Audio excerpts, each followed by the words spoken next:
கர்த்தராகிய இயேசு கிறிஸ்து நாமத்தில் இன்றைய காலை தியானத்துக்கு என்று வந்திருக்கிற ஒவ்வொருவரையும் வாழ்த்தி வரவேற்கிறேன். இன்றைக்கு காலை தியானத்துக்கு என்று நம்ம எடுத்திருக்கிற வேத பகுதி என்ன அப்படின்னா, ஏசாயா தீர்க்க தரிசன புத்தகம் 48வது அதிகாரம் 17வது வசனம். ஆங்கிலத்திலும் தமிழ்லையும் வாசிப்போம்.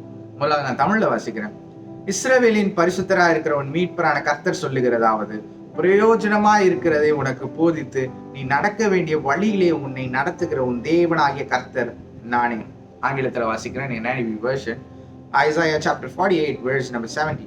This is what the Lord says, your Redeemer, the Holy One of Israel. I am the Lord your God, who teaches you what is best for you, who directs you in the way you should go. You should go. Okay. ஏசாயா தீர்க்க தரிசன புத்தகம் என்பது ஒரு விசேஷித்தமான ஒரு தீர்க்க தரிசன புத்தகம். நிறைய காரியங்களை அவர் என்ன பண்ணியிருக்காரு, சொல்லியிருக்காரு. அந்த காலகட்டத்தில் தேசத்துல என்ன நடக்க போகுது, இல்லை என்ன விஷயங்களை நீங்க சீர் செய்யணும், உங்களை கரெக்ட் பண்ணிக்கணும், அல்லது என்ன பாதகத்துக்குள்ள நீங்க போக போறீங்க அப்படின்றது மாத்திரம் இல்லாம உங்களை விடுவிக்கிற தேவன் இந்த நேரத்துல செயல்படுகிறார் அப்படின்றது மாத்திரம் இல்லாம எதிர்காலத்துல மேசியாவை குறித்தும் பல தீர்க்க தரிசனங்களை அவர் என்ன பண்ணியிருக்காருங்க, காரியங்களை அவர் சொல்லியிருக்காரு. பல தீர்க்கதரிசி காரியங்களை சொல்லியிருக்காரு மேசியாவை பற்றினா. நிறைய என்ன பண்ணான்னா புதிய ஏற்பாட்டுல நிறைய பேர் கோட் பண்றதை பார்க்கலாம். அங்க ஏசாயா தீர்க்கதரிசி இப்படி சொன்னாரு, ஏசாயா தீர்க்கதரிசி புஸ்தகத்துல இப்படி இருக்கு அப்படின்ட்டு இயேசு கிறிஸ்து முதல் சீஷர்கள் வரை எல்லாருமே என்ன பண்ணியிருக்காங்க, அதை கோட் பண்ணியிருக்காங்க. அந்த அளவுக்கு பெரிய ஒரு ஊழியத்தை, பிள்ளை கனமான விஷயத்தை அவர் என்ன பண்றாரு, இங்க செய்யறாரு. இன்னொரு விதத்துல பார்க்கும் பொழுது இஸ்ரவேல் ஜனங்களுக்கு அவர் என்ன பண்றாரு, எடுத்துரைக்கிறார். இந்த அதிகாரத்தை குறிப்பிட்டு எடுத்துக்கிட்டோம் அப்படின்னா ஒரு அண்டர்ஸ்டாண்டிங், எந்த ஒரு நிலையில அல்லது எந்த ஒரு மனநிலையில் உள்ள ஜனங்களுக்கு அவர் சொல்றாரு அப்படின்னு பார்த்தோம்னா, பாபிலோன் எனும் தேசத்திற்கு அடிமையா போயிட்டாங்க. அங்க அடிமையா போய் இவங்க என்ன ஆயிட்டாங்கன்னா ரொம்ப கம்ஃபர்டபுள் ஆயிட்டாங்க. அங்க இருந்து வெளியில கொண்டு வர்றதுக்கு கடவுள் இனிமேல் சித்தம் இல்லை போல இருக்கு. கடவுள் இங்கே நம்மளை வச்சுக்கிறதா தேவ சித்தமா வச்சிருக்கிறார் போல அப்படின்னு இருக்கிற மனநிலையில உள்ள நபர்களுக்கு ஏசாயா தீர்க்கதரிசி சொல்லுகிறார். இதுல நான் ஒரு 4 காரியத்தை மட்டும் சுட்டி காட்டி நான் ஜெபம் பண்ண விரும்புறேன். ஃபர்ஸ்ட் என்ன அப்படின்னா, இந்த வசனத்தை வாசிக்கும் போது தெரியும் தேவன் யாரா இருக்கிறார் அப்படின்றத அழகா பாயிண்ட் அவுட் பண்றாருன்னா, இங்கிலீஷ்ல பார்க்கும்போது this is what the Lord says, your Redeemer, the Holy One of Israel. உங்களின் மீட்பர்னா தமிழ் அழகா இருக்கு. இஸ்ரவேலின் பரிசுத்தரா இருக்கிற உன் மீட்பராகிய கர்த்தர். நான் யார் தெரியுமா? இஸ்ரவேல்ல ஃபர்ஸ்ட் நான் பரிசுத்தரா இருக்கேன். அது மாத்திரம் இல்ல, உன்னை மீட்கக்கூடிய ஒரு மீட்பராக இருக்கக்கூடிய நான் சொல்றேன். எவ்வளவு அழகா தன்னை ஐடென்டிஃபை பண்றாருன்னா, இஸ்ரேல் ஜனங்களுக்கு முதலாவது புரிய வைக்கிறார். நான் யார் தெரியுமா? நான் பரிசுத்தர். நான் யார் தெரியுமா? உன்னை மீட்டு கொள்ள போகிற மீட்பர், ரட்சகர் அப்படின்றார். இந்த காலை வேளையிலையும் தேவன் உங்களை பார்த்து என்னை பார்த்து சொல்லுகிற விஷயம் என்ன தெரியுமா? Do you know who I am? நான் யாரா இருக்கேன்னு தெரியுதா? அல்லது நான் என்ன சொல்ல வரேன்னு தெரியுதா? நான் எப்படிப்பட்ட காரியங்களை செய்து கொண்டு இருக்கிறேன்னு தெரியுதா? I am your Redeemer and I am holy. பல நேரங்களில் தேவனை நம்ம ஒரு என்ன சொல்றது, இந்த சின்ன பசங்களுக்கு கதெல்லாம் நம்ம படிச்சு காட்டணும். ஒரு விளக்கு இருந்தது, அந்த விளக்கை தேய்ச்சா ஒரு பூதம் வந்தது, அந்த பூதத்துக்கிட்ட என்னென்ன வரம் கேட்கிறோமோ அது தரும் அப்படின்னு. இயேசுவையும் நம்ம பல நேரங்கள் அப்படிதான் பாக்குறோன்னா, தேவை இருக்கா, பைபிள் எடு, கொஞ்ச நேரம் நல்லா படி, அடுத்து முட்டி போட்டு முழங்கால் படிக்கிட்டு ஜெபி.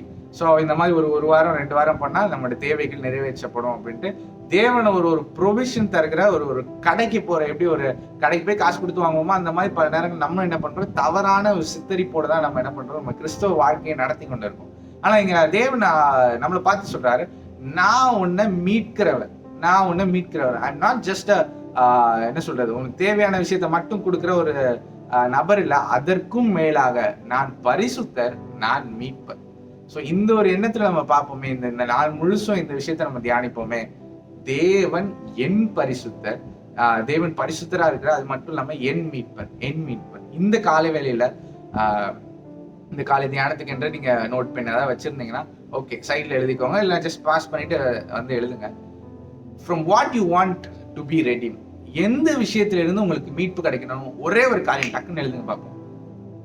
டக்குன்னு எழுதுங்க, அது ஒரு ஓரத்துல வச்சுக்கோங்க.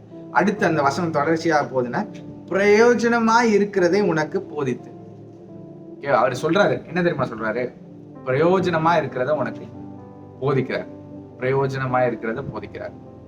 2 தீமோத்தேயு 4வது அதிகாரம் 17வது வசனத்துல இப்படியாக சொல்லியிருக்காங்க.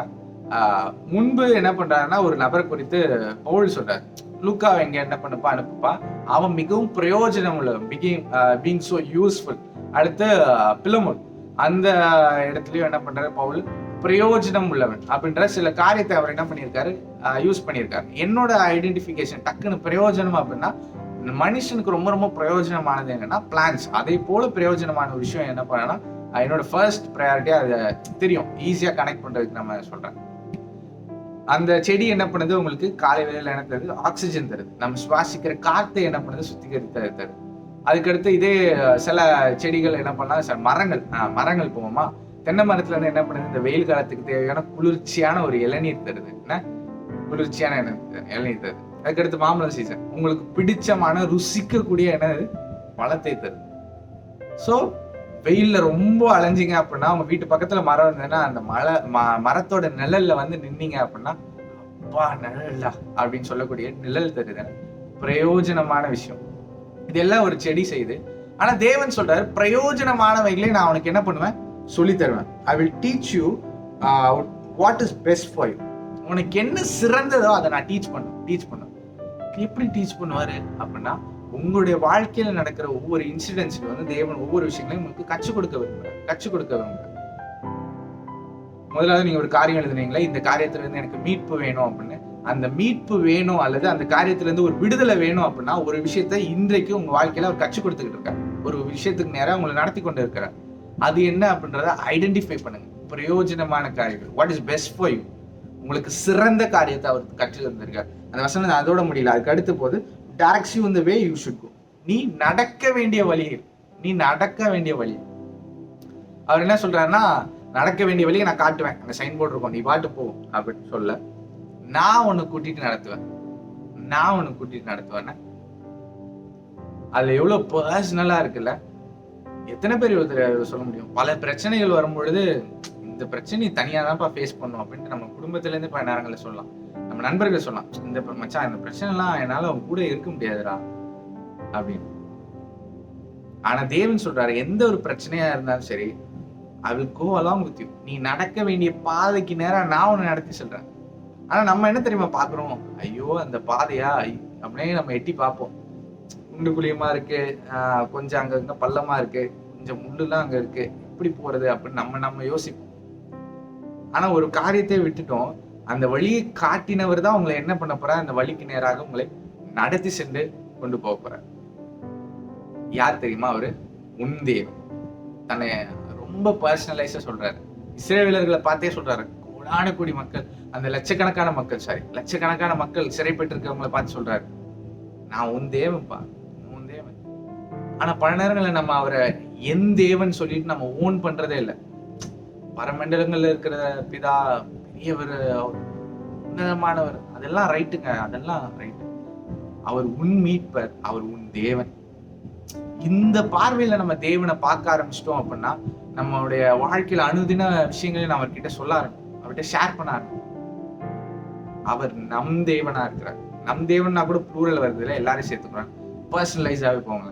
அவர் உன் தேவனா இருக்கிறார். இல்ல நம்ம எழுதிட்டு சொல்றோம், அவர் என் தேவனா இருக்கிறார், என் மீட்பரா இருக்கிறார். இந்த ஒரு அடிப்படையில வச்சு ஆண்டவரே எனக்கு பிரயோஜனமான விஷயத்தை கற்றுத்தாங்க, நீங்க உங்களுடைய பாதையில நடத்தி செல்லுங்க அப்படின்னு இந்த ஒரு 2 காரியத்தை குறித்து இன்னைக்கு நாளில் செபிப்போமா. சோ இந்த நாள் முழுசும் இதை யோசிங்க, இந்த காரியத்தை குறித்து சிந்திங்க.